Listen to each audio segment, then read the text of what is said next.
আদালতে অস্বস্তি বাড়ল বিরোধী দলনেতা শুভেন্দু অধিকারীর। তার রক্ষা কবচ প্রত্যাহার করল কলকাতা হাইকোর্ট। বিচারপতি রাজশেখর মান্থার দেওয়া রক্ষা কবচ প্রত্যাহার করলেন বিচারপতি জয় সেনগুপ্ত। কোনো অন্তর্বর্তী নির্দেশ অনন্তকাল চলতে পারে না, পর্যবেক্ষণ হাইকোর্টের বিচারপতি জয় সেনগুপ্তর। কোনো বক্তব্য যদি থাকে তাহলে তা লিখিত আকারে সোমবারের মধ্যে জানাতে হবে।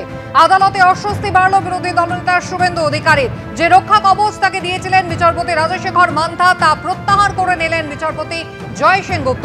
সৌভিক মজুমদার আমাদের প্রতিনিধি রয়েছেন আমাদের সঙ্গে। সৌভিক, আদালতে আজ ঠিক কি হলো?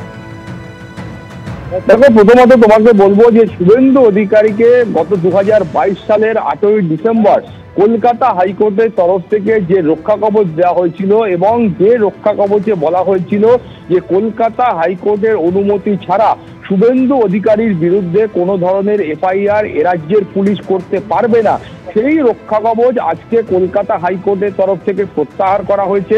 মাননীয় বিচারপতি জয় সেনগুপ্ত তিনি এই রক্ষা কবচ প্রত্যাহার করেছেন। মাননীয় বিচারপতির যুক্তি হচ্ছে যে এটা একটা অন্তর্বর্তীকালীন নির্দেশ ছিল, ফলে সেই অন্তর্বর্তীকালীন নির্দেশ বা কোনো অন্তর্বর্তীকালীন নির্দেশ সেটা কিন্তু অনির্দিষ্ট কালের জন্য বহাল থাকে না, ফলে তার একটা শেষ রয়েছে এবং সেই কারণেই এই মামলার তিনি নিষ্পত্তি করেছেন। এবং তার পাশাপাশি তিনি কিন্তু খুব স্পষ্ট করে বলেছেন যে এই যে অন্তর্বর্তীকালীন নির্দেশ ছিল সেটা আজ থেকে প্রত্যাহার করা হলো। শুভেন্দু অধিকারীর বা তার আইনজীবীদের কোনো বক্তব্য থাকলে বা কোনো যুক্তি থাকলে সেটা আগামী সোমবারের মধ্যে লিখিত আকারে কলকাতা হাইকোর্টের কাছে জমা করতে হবে এবং যার ভিত্তিতে পরবর্তী পর্যায়ের বিচার প্রক্রিয়া এগোবে। এটা হলো এই মামলার একটা দিক। এবং অন্য যে আরেকটা দিক রয়েছে সেখানে খুব স্পষ্ট করে বলা হয়েছে যে মানিকতলা থানায় শুভেন্দু অধিকারীর নামে যে এফআইআর হয়েছিল সেই মামলা সহ বাকি 4টি মামলার ক্ষেত্রে সিট গঠন করা হলো। একেবারে সৌভিক, তুমি আমাদের সঙ্গে থাকো। আদালতে শুভেন্দু অধিকারীর অস্বস্তি বাড়ল। 2022 সালে 8ই ডিসেম্বর যে নির্দেশ কলকাতা হাইকোর্টের বিচারপতি রাজশেখর মান্থা দিয়েছিলেন, যেখানে কলকাতা হাইকোর্টের অনুমতি ছাড়া কলকাতা পুলিশ তার বিরুদ্ধে কোনো এফআইআর করতে পারবে না, তা একেবারেই একটা অন্তর্বর্তী নির্দেশ, তা অনন্তকাল চলতে পারে না, যেমনটাই বললেন বিচারপতি জয় সেনগুপ্ত। এবং যে রক্ষা কবচ ছিল বিরোধী দলনেতার, সেই রক্ষা কবচ প্রত্যাহার করলেন বিচারপতি। সৌভিক মজুমদার সরাসরি আমাদের সঙ্গে রয়েছেন। সৌভিক, দেখো, যেমনটা তোমাকে বলছিলাম যে এছাড়াও তুমি জানো যে মানিকতলা থানায় শুভেন্দু অধিকারীর নামে একটি এফআইআর হয়েছিল এবং সেই এফআইআরে বলা হয়েছিল যে শুভেন্দু অধিকারী তিনি যখন মন্ত্রী ছিলেন সেই সময় তিনি সরকারি চাকরি পাইয়ে দেওয়ার নাম করে প্রতারণা করেছেন। এই ধরনের একটি মামলা মানিকতলা থানায় হয় এবং সেই মামলা ছাড়াও আরও মোট 4টি মামলার ক্ষেত্রে শুভেন্দু অধিকারীর বিরুদ্ধে যে মামলাগুলো হয়েছিল সেই মামলায় কলকাতা হাইকোর্ট আজকে একটি এসআইটি গঠন করলো এবং এই এসআইটিতে সিবিআই এর আধিকারিকরা থাকবেন এবং সেই এসআইটির মধ্যে এ রাজ্যের যারা পুলিশ রয়েছেন সেই পুলিশের আধিকারিকরাও থাকবেন। এবং বলা হয়েছে দুপক্ষেই, অর্থাৎ সিবিআই এর তরফ থেকে এবং এ রাজ্যের তরফ থেকে সুপার পদমর্যাদার একজন করে আধিকারিক তারা দায়িত্বে থাকবেন এবং তারা সমসংখ্যক অন্যান্য আধিকারিক অর্থাৎ সিবিআই এর আধিকারিক এবং এ রাজ্যের পুলিশের আধিকারিক তাদেরকে তারা নিয়োগ করবেন। এবং এই 4টি মামলার যে ইনভেস্টিগেশন রয়েছে সেই ইনভেস্টিগেশন চলবে। কিন্তু মূল যেটা শুভেন্দু অধিকারীর আইনজীবীদের বক্তব্য ছিল যে কলকাতা হাইকোর্টের তরফ থেকেই কিন্তু এই রক্ষা কবচ দেওয়া হয়েছিল এবং সেই রক্ষা কবচ 2022 সাল থেকে এখনো পর্যন্ত কলকাতা হাইকোর্টে বহাল রয়েছে। এর মাঝখানে একাধিকবার এই মামলা সুপ্রিম কোর্ট পর্যন্ত গেছে এবং সেখানেও কিন্তু এই মামলার ক্ষেত্রে সেই ধরনের কোনো হস্তক্ষেপ করা হয়নি বা রক্ষা কবচ প্রত্যাহারের মতো কোনো ঘটনাও ঘটেনি। অতএব আজকে যখন এই রক্ষা কবচ হঠাৎ করে প্রত্যাহার করা হচ্ছে তাহলে কিছুটা অন্তর্বর্তীকালীন সময় দেওয়া হোক, সেই সময়ের মধ্যে কিন্তু তারা প্রয়োজনীয় যে আইনানুগ বন্দোবস্ত রয়েছে সেই পদক্ষেপ তারা করবেন।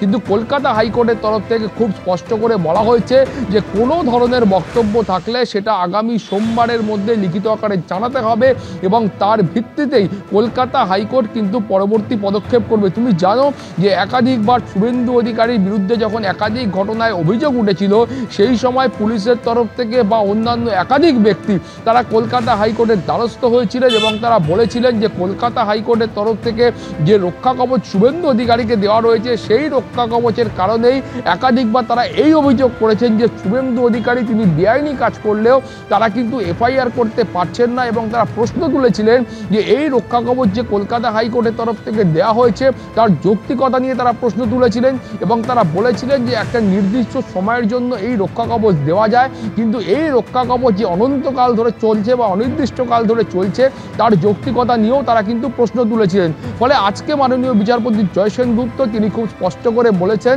যে আপাততভাবে এই যে রক্ষা কবচ দেওয়া হয়েছিল সেটা একটা অন্তর্বর্তীকালীন রক্ষা কবচ ছিল, এবং সেই কারণেই সেই রক্ষা কবচ আজকে প্রত্যাহার করা হলো।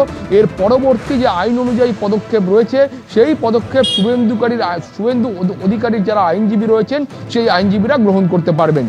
কুসুমিতা, একেবারেই সৌভিক, তুমি আমাদের সঙ্গে থাকো। আর ইতিমধ্যেই যেমনটা জানা যাচ্ছে যে 2022 সালের 8ই ডিসেম্বর থেকে যে রক্ষা কবচ পেয়েছিলেন বিরোধী দলনেতা শুভেন্দু অধিকারী, মাননীয় বিচারপতি রাজশেখর মান্থার নির্দেশে সেই রক্ষা কবচ প্রত্যাহার করে নিলেন বিচারপতি জয় সেনগুপ্ত। একটি অন্তর্বর্তী ব্যবস্থা ছিল, যা অন্তর্বর্তী নির্দেশ ছিল, যা অনন্তকাল চলতে পারে না, এমনটাই বিচারপতির মন্তব্য।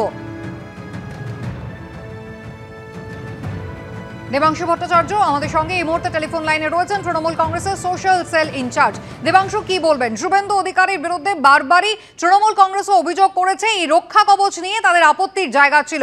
মাননীয় বিচারপতি জয় সেনগুপ্ত তিনি অন্তর্বর্তী নির্দেশ বলছেন এই রক্ষা কবচকে, এবং সেই রক্ষা কবচ প্রত্যাহার করে নেওয়া হয়েছে। দেখুন, মহিষাসুরও ব্রহ্মার বর পাওয়ার পর ভেবেছিল সে অপরাজেয় স্বর্গ মর্ত্য পাতাল সব দখল করবে, কিন্তু ফাইনালি দুর্গার হাতে তাকে পরাজিত হতে হয়েছিল, এবং সেই বর বেশি দিন টেকেনি। তো সেই জায়গা থেকে দাঁড়িয়ে আমাদের রাজ্যের বিরোধী দলনেতা গত 3-4 বছর ধরে রাজশেখর মান্থা মাননীয় বিচারপতি তার দ্বারা প্রাপ্ত যে বর, সেই বরে বলিয়ান হয়ে তিনি ভেবেছিলেন তিনি যা খুশি বলতে পারেন, যাকে খুশি গালাগাল করতে পারেন, যা খুশি চরিত্র হনন করতে পারেন, যত খুশি চুরি করে যেতে পারেন, অমিত শাহ খুশি বিজেপিতে গিয়ে সিট বাঁচাতে পারেন, কিন্তু কোনো কেসই তার এগেনস্টে হবে না, কোনো এফআইআরই তার এগেনস্টে হবে না, কোনো তদন্তই তার এগেনস্টে হবে না, কারণ তিনি বরে বলিয়ান হয়ে আছেন। কিন্তু ফাইনালি কোনো কিছুই যে বেশি দিন টেকে না, তার যে শক্তিতে বলিয়ান হয়ে এতদিন ধরে লাফালাফি ব্যাঙের মতো এদিক থেকে ওদিক ওদিক থেকে ওদিক, আর সেই শক্তি খর্ব হলো। এবং এটাই তো ন্যাচারাল জাস্টিস হওয়া উচিত। কোনো একজন ব্যক্তি শুধুমাত্র একটা রাজনৈতিক দলের সর্বোচ্চ জায়গায় আছে বলে তিনি সুরক্ষা কবচ পাবেন, তিনি রক্ষা কবচ পাবেন, তাহলে দেশের বিরোধী দলনেতা যদি পেতে পারেন তাহলে সাধারণ মানুষ কেন এই রক্ষা কবচ পেতে পারেন না? আইন নাকি সবার জন্য সমান? একজন সাধারণ নাগরিক কি পেতে পারেন এরকম ব্ল্যাঙ্কেট অর্ডার, এরকম ব্ল্যাঙ্কেট সুরক্ষা কবচ, এরকম ব্ল্যাঙ্কেট সেফটি সার্কেলে থাকতে পারেন চিরদিন? কোনোদিন পারতেন না। কিন্তু তিনি বিরোধী দলনেতা এবং সর্বোপরি কেন্দ্রীয় সরকারের কেন্দ্রীয় যারা বড় বড় নেতৃত্ব আছেন তাদের চোখের মনি, তাই হয়তো পেয়েছিলেন। ফলে যেটা হয়েছে আমরা স্বাগত জানাচ্ছি, খুব ভালো হয়েছে, এটাই হওয়া উচিত। এবং এই বিষয়টা নিয়ে যদি শুভেন্দু অধিকারী আগামী দিনে মনে করেন যে তিনি উচ্চতর আদালতে যাবেন, আমি জানি নিশ্চয়ই তিনি হয়তো মুভ করার চেষ্টা করবেন, কিন্তু এটা মাথায় রাখবেন যে ভারতবর্ষের 70-80% রাজ্যে তারা ক্ষমতায় আছেন, অর্থাৎ সোজা অঙ্কে 70-80% রাজ্যে কিন্তু বিরোধী দলের বিরোধী দলনেতা। উনি যখন যাবেন ওনার মতো কিন্তু বাকি 80% রাজ্যের বিরোধী দলনেতারাও গিয়ে একই নিয়ম অ্যাপ্লাই করবেন, তখন কেন্দ্রীয় সরকার সামলাতে পারবে। তো আরো একবার ওয়েলকাম জানাচ্ছি, স্বাগত জানাচ্ছি এই সিদ্ধান্তকে।